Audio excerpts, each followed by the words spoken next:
Well, welcome. Part of our continuing series where we talk to professors, reporters, writers, anybody on the left, anybody on the right, so that we can do a deep dive, not found elsewhere, about the causes and consequences and potential solutions for political polarization. With us today, I was able to get hold of David Barker. He's the director of social behavioral sciences for the official U.S. National Science Foundation. We looked at a study and we were able to get one question answered, but it's a big one. Let's get right to that. So who is David Barker? David Barker serves as the division director of the Social and Economic Sciences Division of the Science Behavioral Economic Sciences Directorate of the National Science Foundation. He's also professor of government at American University. Previously served as director of the Center for Congressional and Presidential Studies, 2017 to 2024. In earlier stints, he served as the director for the Institute for Social Research at California State University, Sacramento. Good school. A professor of political science at the University of Pittsburgh. He's also held honorary appointments at Sciences Po Paris and the University of Strathclyde in Glasgow and the University of Sydney. In his administrative roles, Dr. Barker has founded or co-founded several programs. Program on legislative negotiation, new perspectives in studies of American governance program, the Madison Prize for Constitutional Excellence, the Thurber Dialogues on Democracy, the Public Health Survey Research Program, and CalSpeak's Opinion Research and Valley Vision Opinion Research. A political scientist, Dr. Barker's primary research interests are in American political opinion, electoral politics, public policy making, with a particular emphasis on political polarization. On these subjects, he's authored or co-authored 5 university press books, co-edited volume, dozens of peer-reviewed articles, dozens more policy reports, and several popular press articles.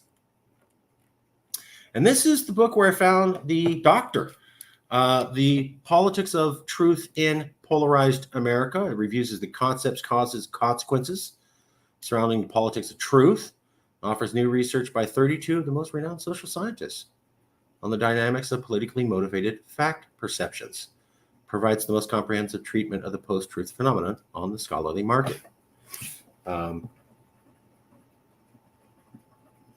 That's great. So that was the book that he wrote, and that's how I found him. And so I asked one question. I just read The Politics of Truth in Polarized America. Could I interview about it? Do you think political polarization will calm down naturally on its own? That was the one question I asked Dr. Barker, and here's what he said. Not in the long run. It's going to continue to get worse.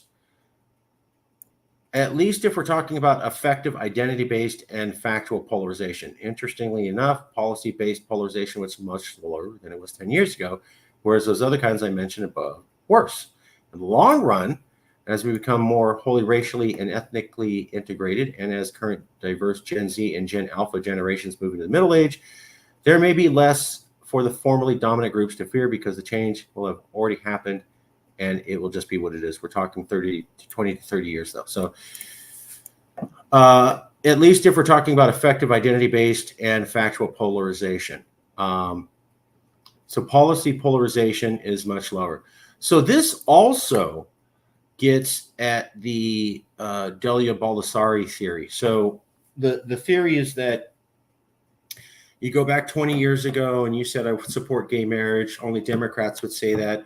Republicans didn't. It was a huge issue for Republicans, but now Republicans don't care. You could talk about burning a bra for a woman or a woman's right to choose was highly controversial in the 70s. Now it's much less controversial with Republicans in general. So there are these social issues that seem to be controversial in the past, but people come to align on them.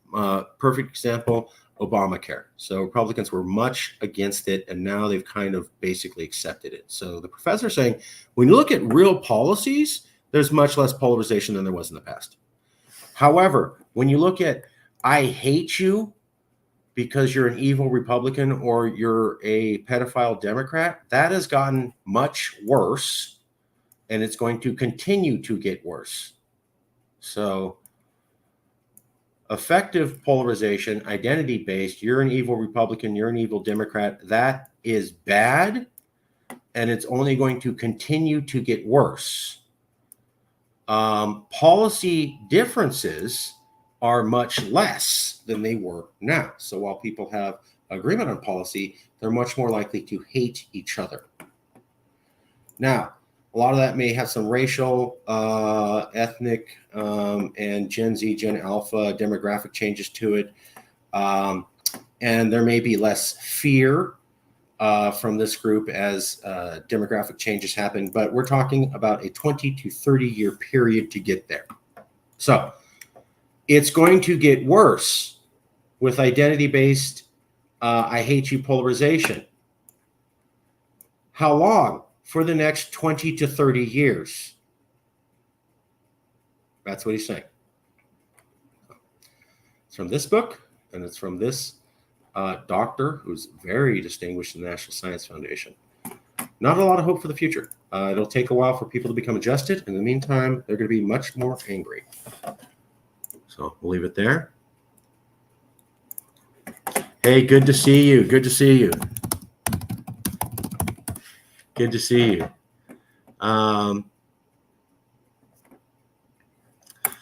Good point. Tello, a good amount of us stand up and talk back in an organized manner. Things will continue to trend worse. Sadly, most won't stand for anything unless it directly affects them. Yeah, the polarization in America is getting worse, and we're all contributing to it. You're totally right. And racism is stupid. Totally agree with your daughter. Okay. We'll leave it there. We'll be back with more. Love y'all. Stay safe.